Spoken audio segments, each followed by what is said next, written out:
सभी दर्शकों को राम राम।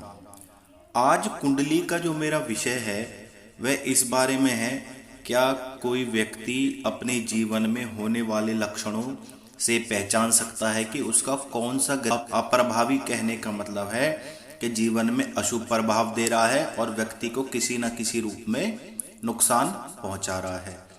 तो अगर वह व्यक्ति उसी ग्रह के अशुभ प्रभाव को पकड़ लेता है तो जिसकी कुंडली ना भी हो, बिना कुंडली के भी व्यक्ति पता लगा सकता है कि मेरा कौन सा ग्रह खराब चल रहा है।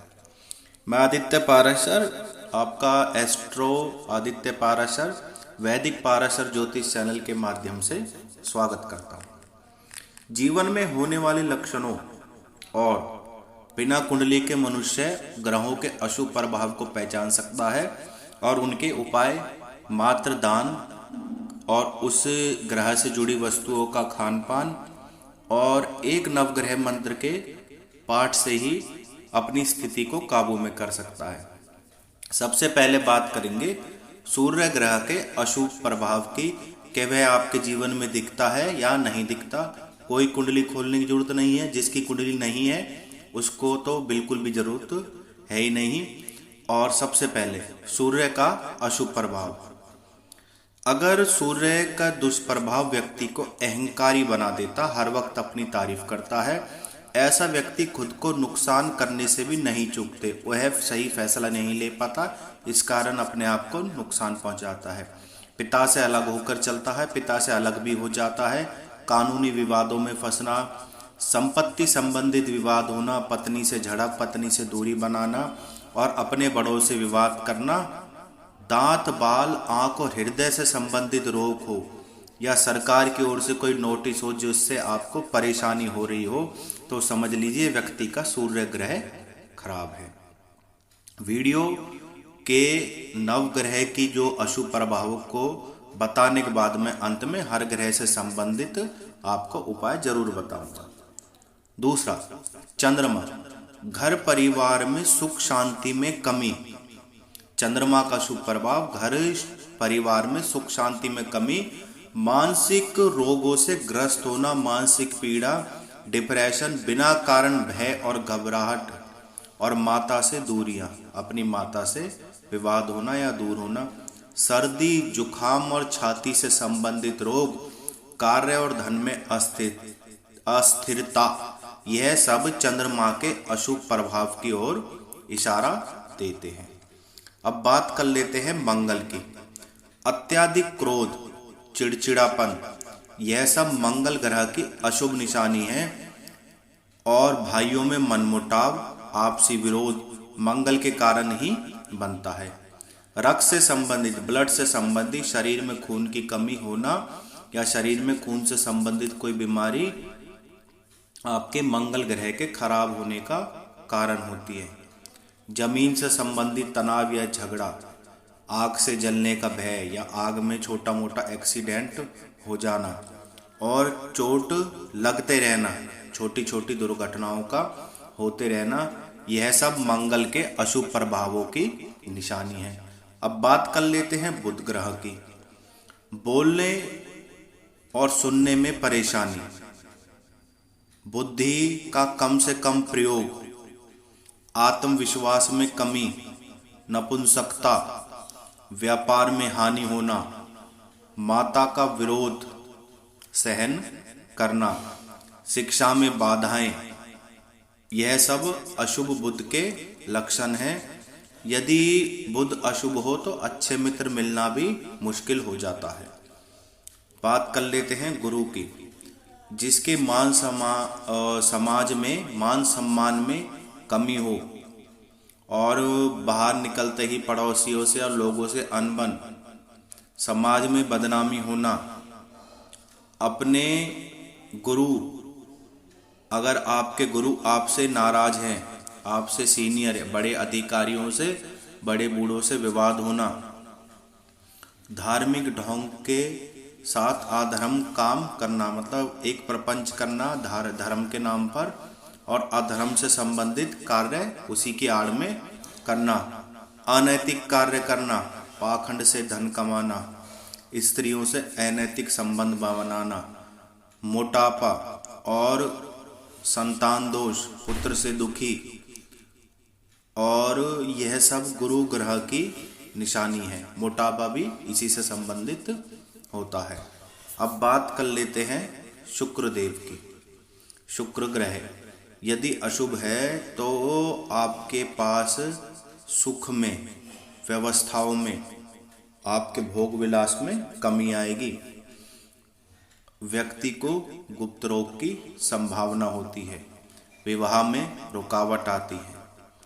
प्रेम में असफलता मिलती है, सफल नहीं होता लव लाइफ में। हृदय अत्यधिक चंचल हो जाता है। बात मेच्योरिटी के ना करना, हर वक्त हंसी मजाक में रहना। प्रेम में धोखे की प्रवृत्ति, प्रेम में धोखा मिलना, यह सब अशुभ शुक्र के लक्षण हैं।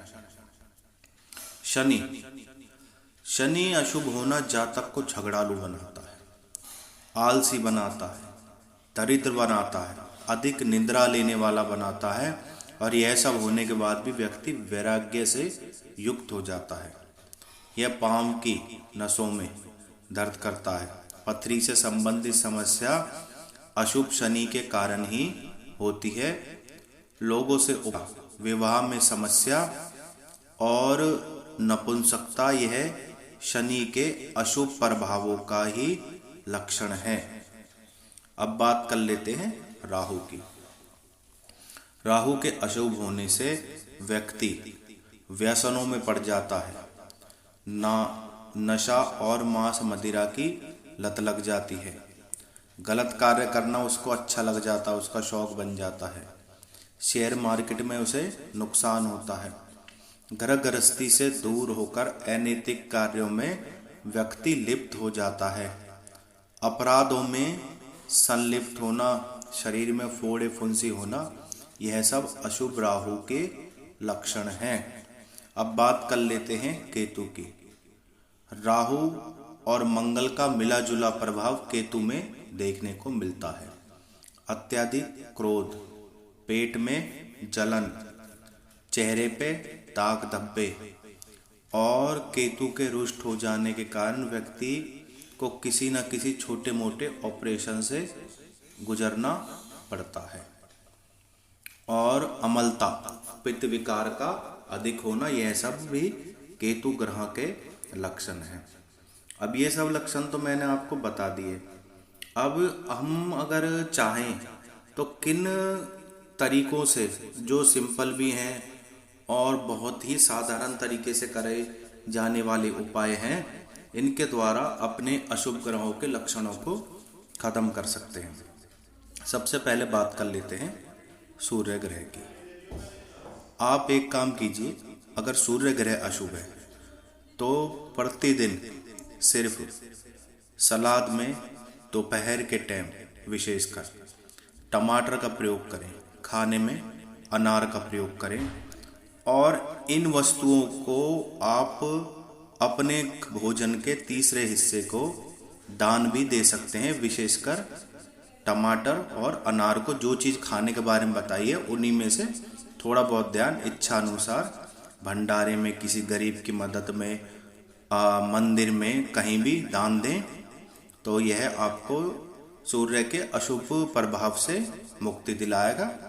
और अपनी पूजा में नवग्रह मंत्र को अपने पूजा का अंग बनाएं। साथ में सूर्य का गायत्री मंत्र पढ़ें। आदित्य हृदय स्त्रोत का पाठ कर सकते हैं। एक मुखी रुद्राक्ष भी धारण कर सकते हैं। इससे आपको सूर्य के अशुभ प्रभावों से मुक्ति मिलेगी। अब बात कर लेते हैं चंद्रमा की। गन्ने के रस का सेवन या गन्ने के रस का दान व्यक्ति के चंद्रमा को अनुकूल करता है। बहुत ही साधारण सा उपाय है। अब बात कर लेते हैं मंगल की। लाल रंग की मसूर की दाल पक्षियों के आगे डाल दें और भोजन में सूर्य के भांति ही टमाटर का, चुकंदर का या अनार के रस का प्रयोग करें, और इनमें से अनार, टमाटर, चुकंदर यथासंभव दान दें, तो आपके मंगल के अशुभ प्रभावों से मुक्ति मिलती है। हनुमान जी का पाठ, चालीसा का, बजरंग बाण का पाठ, 3 मुखी रुद्राक्ष धारण करना, अपनी कलाई पे लाल रंग का धागा बांध लें तो भी आपको अशुभ प्रभाव से मुक्ति मिलेगी मंगल के। और साथ में आप तांबे का कड़ा भी धारण कर सकते हैं। बुध ग्रह के लिए हरे रंग की वस्तु विशेषकर आंवला जरूर सेवन करें और आंवले का दान दें तो बुध के अशुभ प्रभावों से मुक्ति मिलेगी। पालक है, हरा धनिया है, जो भी हरे रंग की वस्तु हैं, गऊ को भी चारा खिला सकते हैं। 4 मुखी रुद्राक्ष पीले धागे में धारण करें तो आपको बुध ग्रह के अशुभ प्रभावों से मुक्ति मिलेगी। गुरु विशेषकर केले का, पपीते का और संतरे का सेवन करें तो आपको गुरु के अशुभ प्रभाव से मुक्ति मिलेगी। केले का दान दें तो भी गुरु के अशुभ प्रभाव से मुक्ति मिलेगी। केवल गुरुवार को मिट्टी का दिया देसी घी का केले के पेड़ के नीचे जला दें और विष्णु सहस्रनाम स्तोत्र का पाठ, 5 मुखी रुद्राक्ष की माला धारण करना और हाथ की कलाई में पीतल का कड़ा पहन लें या फिर पीतल का, और क्षमा कीजिए, पीले रंग का धागा बांध लें। शुक्र के अशुभ प्रभाव को कम करने के लिए मक्खन, दूध, खीर और इसमें आपका लीची, खरबूज ऐसी वस्तुओं को खाना या दान देने से शुक्र के अशुभ प्रभावों से मुक्ति मिलती है। गाय को अधकच्ची रोटी जरूर खिलाएं तो शुक्र के अशुभ प्रभाव से आपको मुक्ति मिलेगी। 6 मुखी रुद्राक्ष धारण करें पीले या लाल धागे में तो भी शुक्र के अशुभ प्रभाव से आपको मुक्ति मिलती है। बात कर लेते हैं शनि की। काले रंग की वस्तु जैसे जामुन और जो भी वस्तु काली हो, प्राय बहुत ही कम मिलती हैं, जैसे काले तिल हो गए, काले अंगूर हो गए, जामुन हो गए, या कोई भी वस्तु जो रंग में काली हो, ऐसी वस्तु का दान देना या भोजन के रूप में प्रयोग करना। विशेषकर काले तिल का दान दें, काली उड़द की दाल खाएं, 7 मुखी रुद्राक्ष धारण करें तो आपको शनि के अशुभ प्रभावों से मुक्ति मिलेगी। बात कर लेते हैं राहु और केतु की। राहु और केतु के लिए आप बच्चों में पेंसिलें बांटें, किताब का दान दें और धार्मिक संबंधित बुकों का दान विशेषकर केतु के लिए दें। मंदिर में 8 और 9 मुखी रुद्राक्ष जोड़े से धारण करें पीले रंग के धागे में।